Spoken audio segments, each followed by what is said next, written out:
Before discussing next learning outcome of this unit, kindly make one correction in your notes. While I was discussing Newton's second law of motion, that is F is equal to ma, and the topic of friction, by mistakenly I have mentioned learning outcome C in front of F is equals to ma and learning outcome D in front of topic of friction. While actually F is equal to ma belongs to learning outcome D and learning outcome E was mentioned in front of topic of friction. So make this little bit correction in your notes. So now we will discuss next learning outcome, that is F, effect of friction on motion of vehicle. That how friction affects the motion of vehicle under different conditions. Number 1, tire surface. Number 2, road conditions. Number 3, braking force. Number 4, what is meant by thinking distance, what is meant by braking distance, and then last one, what is meant by stopping distance. So let's proceed and discuss the effect of friction on motion of vehicles on the discussed parameters one by one. The first parameter on which friction affects the motion of vehicle is the surface of the tire. Now I will show you the two surfaces of the tires. Number 1, can you see the proper design on the surface of the tire? These are the proper designs, threads on the surface of the tire. While I am going to move the tire now in this direction, now can you see the worn out part of the tire? Can you see it clearly? The worn out side of the tire. So this tire has two different sides. Number 1, worn out side, and number 2, having proper design or treats. So now we will discuss that how these two type of tires are being affected by the friction while car or vehicle is in motion. So the number 1, tire surface. If tire is new one, having proper design or proper treads,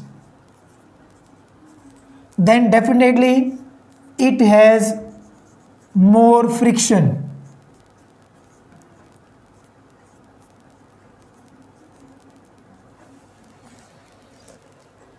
What does it mean? If tire is new one, having proper design, having proper treads on its surface, then it has a stronger grip with the surface of earth. More the friction, more it will be easy for us to move the car, and more it will be easy to us to stop the car. Already we have studied that friction is helpful while moving and friction is helpful while stopping. So while driving the car with new tires, it will be very easy for us to pick up the speed without any problem, as well as when we are going to apply the brakes, then we can stop the car with the proper grip and in lesser time. On the opposite of it, if we are using old tires or worn out tires, if we are using old tires or worn out tires, then there will be less friction.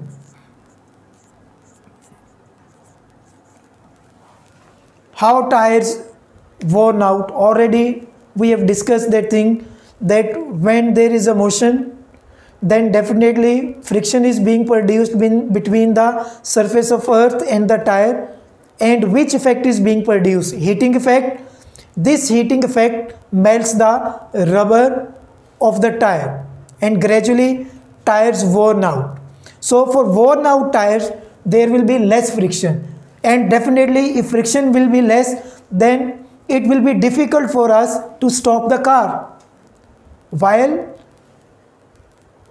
moving the car or stopping the car, we have more friction.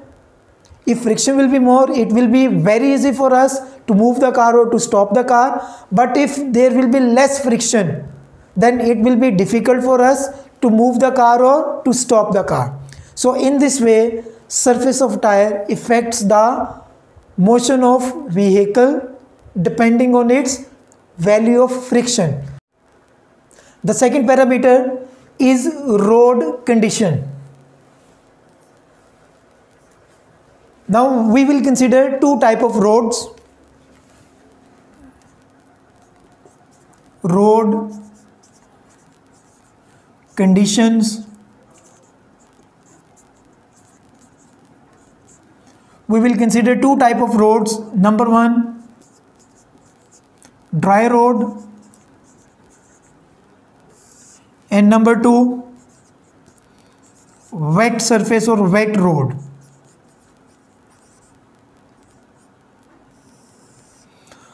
Obviously, dry road has more friction while tire and surface of earth are in contact, and wet road has less friction while surface of earth and tire are in contact. So dry road has more friction while wet road has less friction. Why wet road has less friction? Because liquid reduces the friction. While roads are wet, there is definitely a layer of water between the surface of tire and surface of earth. So that layer of water reduces the value of friction. So how friction is being affected by the road conditions? Definitely, if we are moving the car on the dry road, then the tire and the surface of earth has more friction and car has more grip with the surface of earth. So it will be very easy for us to move the car or to stop the car if we are driving the car on dry road. So there will be more friction on the dry road. While if we are driving the car on the wet surface or wet road, what happens? Have you ever observed in your daily life that if there is some sort of raining and we are going to apply the brakes during that raining part or raining season, then we have to apply the brakes for a larger time as compared to the driving on the dry road. What is the reason? That wet surfaces has less friction and dry surfaces has more friction. So how road condition affects the motion of the body? That for dry roads larger friction is there, it will be easy for us to stop the car or to move the car, while on wet roads lesser friction is there and it will be difficult to stop the car or to move the car. Now what is the third point? Third point is braking force. It's a simple phenomena. The force which is being applied to press the brakes till car stops, then that force is called as braking force. The next point is thinking distance.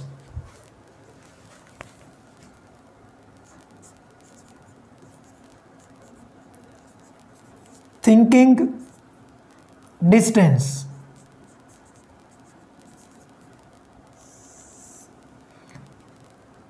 Distance covered before applying brakes is called as thinking distance.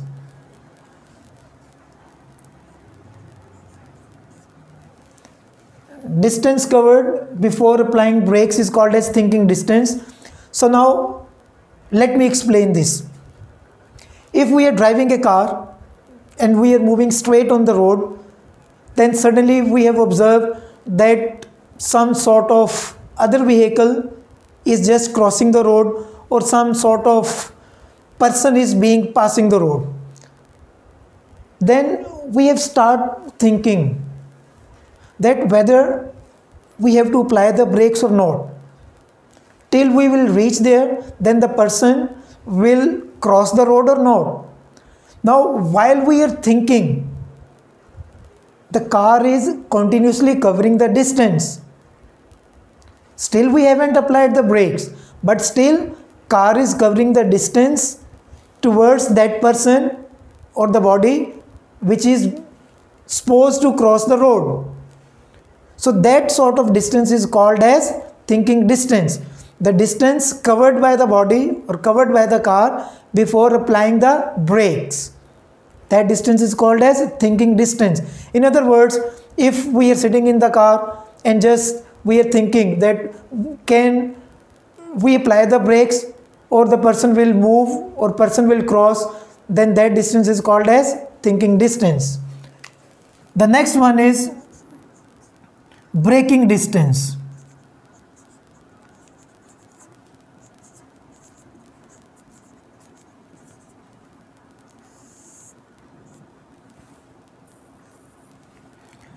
Distance covered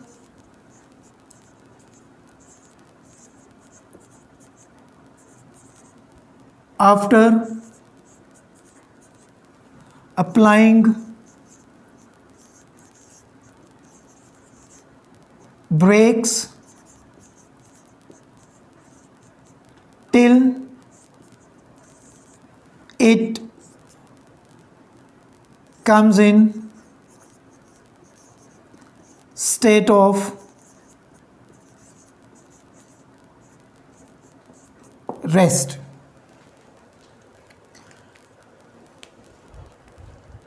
Now we have reacted, that we have decided that it's the time to apply the brakes, because if we will not apply the brakes, then might be possible accident can occur. So we have pressed the brake pedal. Even then car is covering distance. Have you ever observed that when we are going to apply the brakes, then still car is covering the distance till it comes in the state of rest. So that distance, which distance? The distance which is being covered after applying the brakes, after our reaction, that now we have to apply the brakes, otherwise accident will occur. So that distance is called as braking distance. So what is difference between thinking distance and braking distance? Thinking distance was the distance before applying the brakes, and the braking distance was the distance which was being covered after applying the brakes till car comes in the state of rest. And what is stopping distance?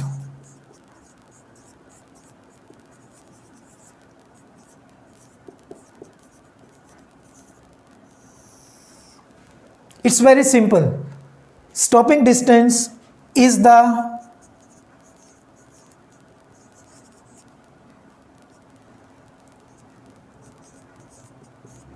sum of thinking distance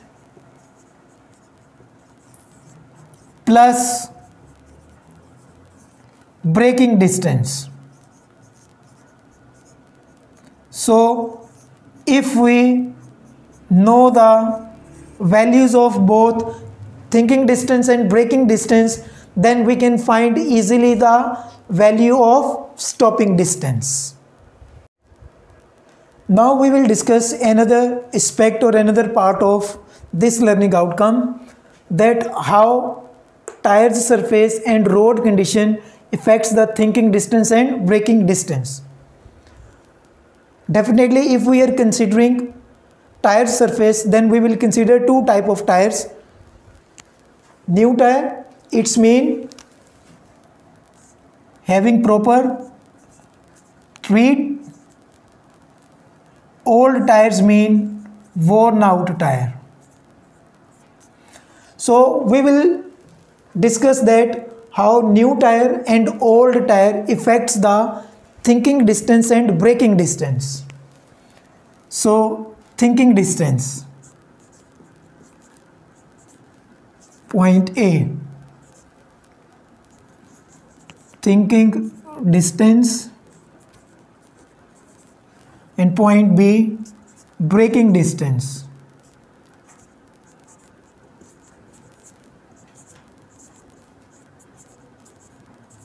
Okay, so if tires are new or tires are old, then will it affect the thinking distance?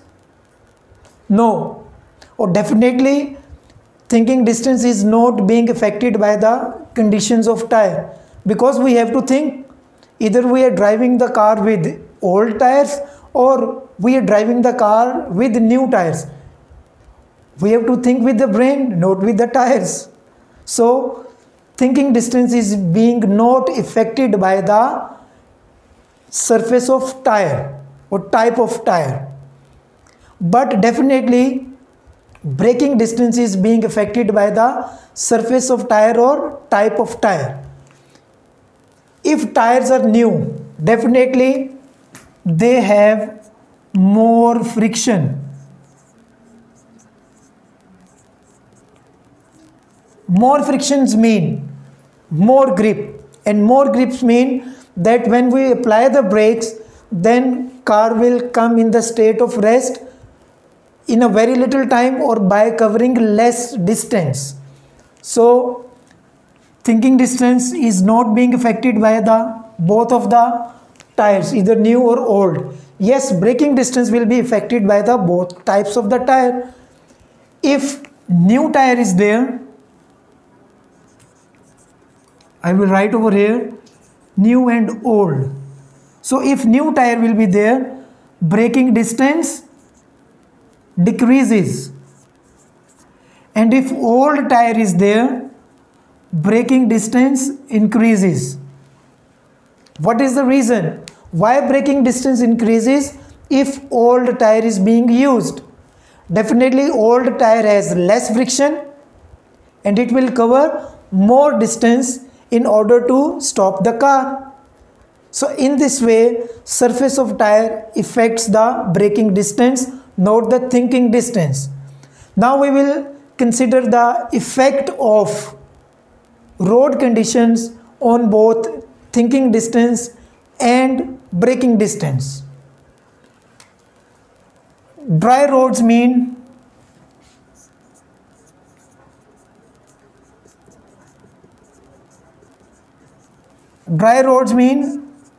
more friction. Wet roads mean less friction. Here I will write the column dry, and rather I will write over here A, thinking distance,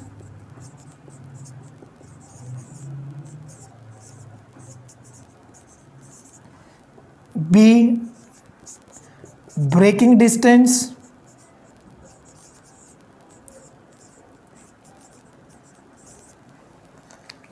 and now I will make the column over here dry, wet. So whether thinking distance is being affected by the dry road or wet road? No. Thinking distance will again not affected by the either dry road or wet road, because we have to think that whether we have to apply the brakes or not. So thinking distance will be not affected by the dry road as well as wet road. Yes, braking distance will be affected both by the dry road and wet road. In case of dry road, there will be more friction, more grip, and it will taken less time to stop the car. So definitely braking distance will reduce. While if road is wet, there will be less friction and it will take more time to stop the car. Definitely if it will take more time, it will cover more distance. So what we can write over here, that braking distance decreases if road is dry, and braking distance will increase if road is wet. Yes, thinking distance definitely is being affected by one factor, that is if driver has taken some sort of alcohol, then definitely he will be like that. Then in that case thinking distance will be definitely affected.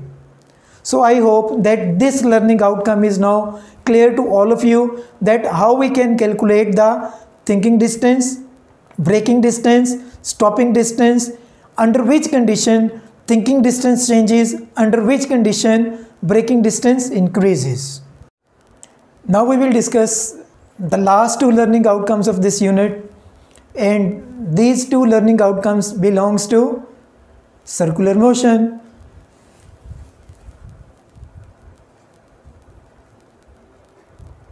I have attached a small mass with thread. Now I am moving that thread in this way. So what kind of motion is this? This is a circular motion. Another example of circular motion from daily life is the motion of the earth around the sun, is called as circular motion. Another example of circular motion is the motion of electrons revolving in orbits around the nucleus, is called as circular motion. So let's see that what kind of parameters are being involved in circular motion, or how circular motion happened. If body is moving in a straight line, then force acting on the body is simple, a force. If body is moving in a circular path, then that force is called as centripetal force.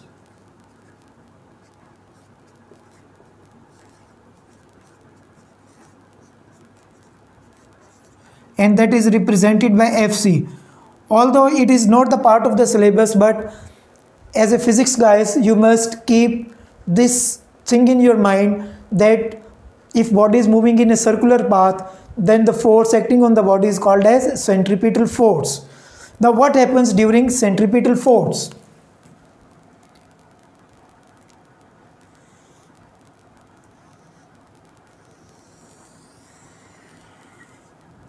During centripetal force, if this is the direction of motion of the body, then the force which is acting perpendicularly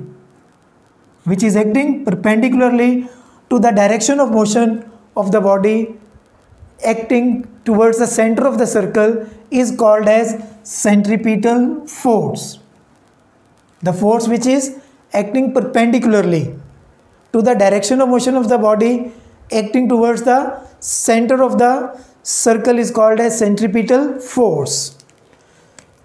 Okay, if direction of motion of the body is like this or in this direction, then definitely it will act perpendicularly to the center of the circle. If body is at this point, then again the force which is acting perpendicularly to the direction of motion of the body, and it will be always directed towards the center of the circle. And if we are considering this sort of motion, or motion at this point, then again the force which is acting towards the center of the circle is called as centripetal force. So all these forces compels the body to move in a circular path. So following are the points which you should keep in your mind. Number one, always this force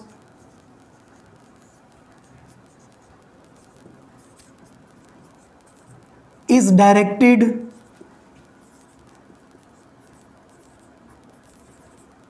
towards the center of circle.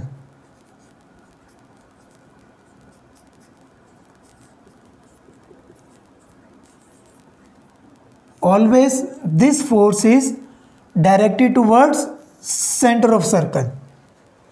What does it mean? Its direction will be always towards the center of the circle. Number 2, there is an angle of 90 degree that is perpendicular between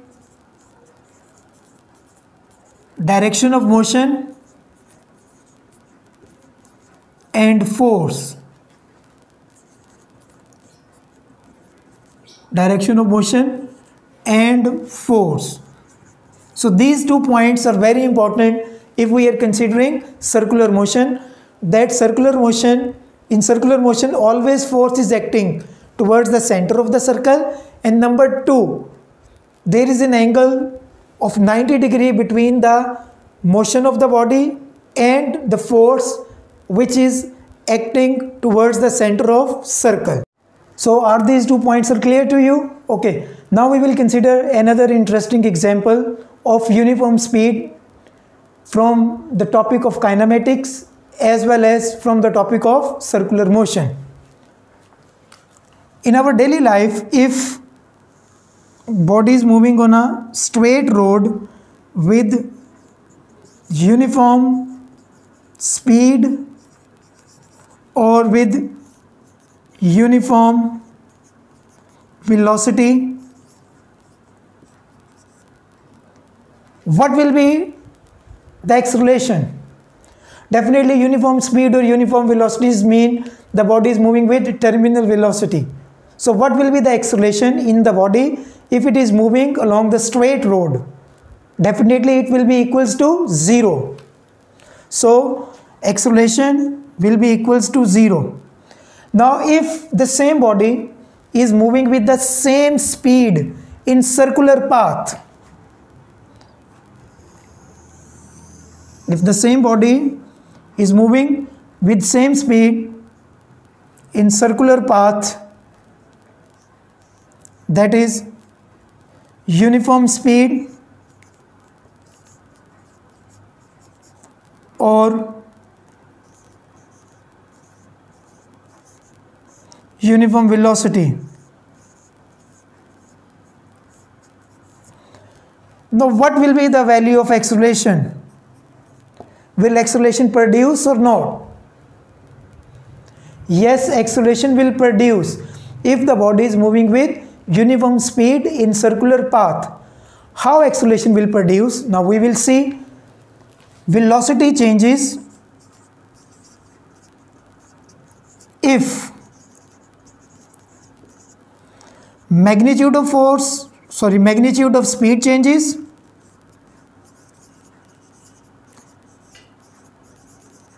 if magnitude of speed changes, or velocity changes if direction of motion changes. Direction of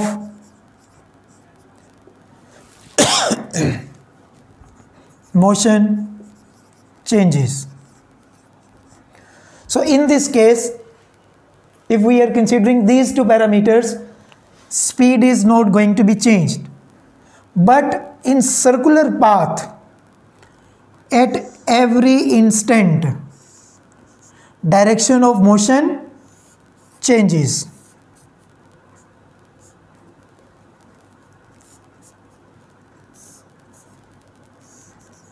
So definitely when direction of motion changes at every instant, then its velocity changes. And we know that. What was the definition of acceleration which was being studied in kinematics unit 2? Acceleration was rate of change of velocity. So if velocity changes, and why velocity changes? Because the direction of motion of the body changes when it is moving in a circular path at every instant. So when velocity changes, then definitely acceleration is being produced.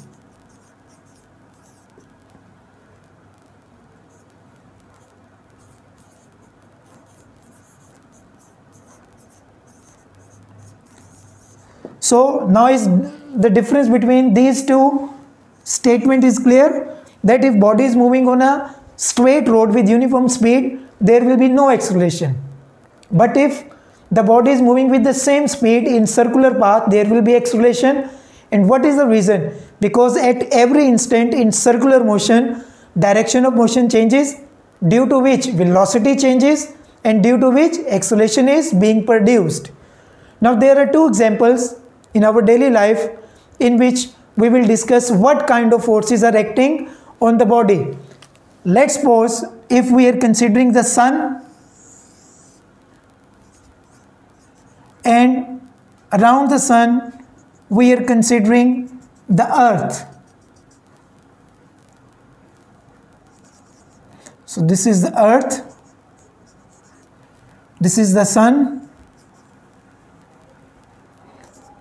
So what will be the direction of force acting on the earth? Since force is revolving in circular path, so definitely it will be from the center of earth towards the center of sun.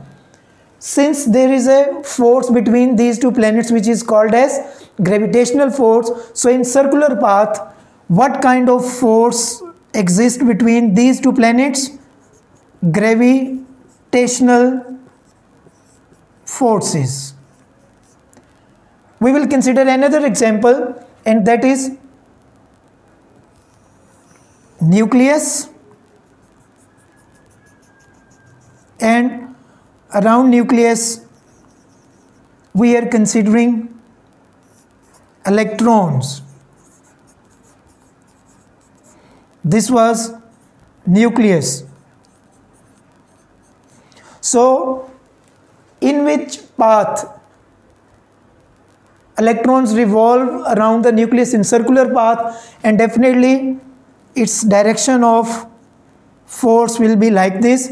And since these are the charges, so what kind of forces exist between these two charged body? That is electrostatic forces.